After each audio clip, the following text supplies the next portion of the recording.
In the late 15th century, as Europe emerged from the shadows of the medieval era, its eyes turned eastward, toward the riches of India. Spices, silk, gold, and the promise of wealth lured adventurers and empires across oceans. What followed was a race, fierce, bloody, and transformative. The arrival of the Portuguese, Dutch, French, and ultimately, the British, would forever change the course of Indian history.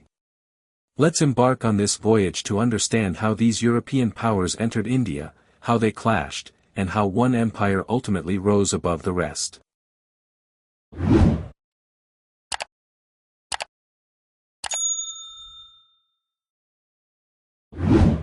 The story begins in 1498, when Vasco da Gama landed at Calicut on the Malabar coast, opening a sea route to India that bypassed traditional Arab trade intermediaries. The Portuguese were not just traders, they were conquerors. They seized Goa in 1510, making it their capital, and built fortified trading posts along the west coast, from Dio to Daman. Their main goals were trade monopoly in spices, conversion to Christianity, and maritime dominance. Under leaders like Albuquerque, they imposed a cartas, naval permit system, and enforced naval supremacy. Yet, arrogance, limited resources, and resistance from local rulers slowly eroded their influence. By the 17th century, their decline was inevitable.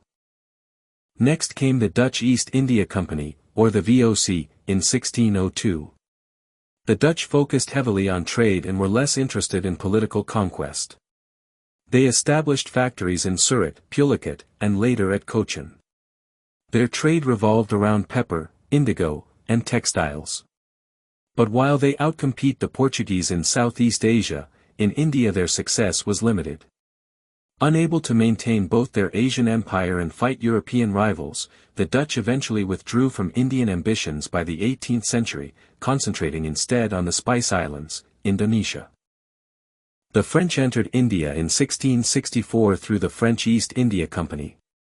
They established their bases at Pondicherry, Chandernagore, Mahé, and Karaikal. Unlike the Dutch, the French had imperial ambitions in India and attempted to challenge British dominance.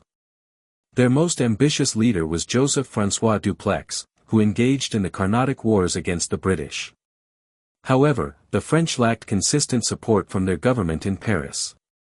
After a series of defeats, especially under Robert Clive during the Battle of Wandiwash in 1760, the French dream of an Indian empire collapsed. They remained in Pondicherry until 1954, but only as a colonial footnote. The most transformative entry came in 1600, when Queen Elizabeth I granted a charter to the East India Company. What began as a commercial enterprise soon morphed into a political juggernaut. Their first factory was established in Surat, 1613, and by the late 17th century, they had built fortified trading centers in Bombay, Madras, and Calcutta. Using superior naval power, shrewd diplomacy, and military interventions, the British subdued rivals one by one. The turning point was the Battle of Plassey in 1757, where Robert Clive defeated the Nawab of Bengal, marking the beginning of British territorial control in India. Over the next century, the British East India Company would expand through wars, treaties, and annexations, until the revolt of 1857 led to the dissolution of the company and the formal establishment of the British Raj under the Crown in 1858.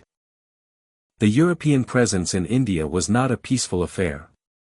They engaged in repeated conflicts known as the Anglo-Portuguese, Anglo-Dutch, Anglo-French, and Carnatic Wars.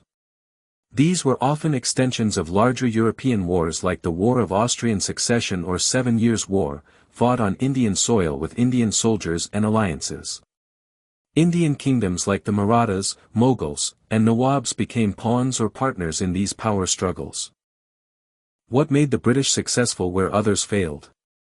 3 key reasons: stronger naval power, better financial backing through private capital, and ruthless political strategy. While the Portuguese clung to religious conversion, and the French lacked consistency, the British adapted and assimilated into Indian administration, manipulating local politics to their advantage. The arrival of Europeans marked a new era in India's history, one of global entanglement, colonization, and resistance. While they brought modern shipping, printing, and new trade networks, they also introduced a system of exploitation, division, and foreign dominance. What began with a ship from Portugal eventually ended in nearly 200 years of British rule. Understanding this progression is not just about knowing the past, but recognizing the patterns of power, ambition, and resistance that shaped India's destiny.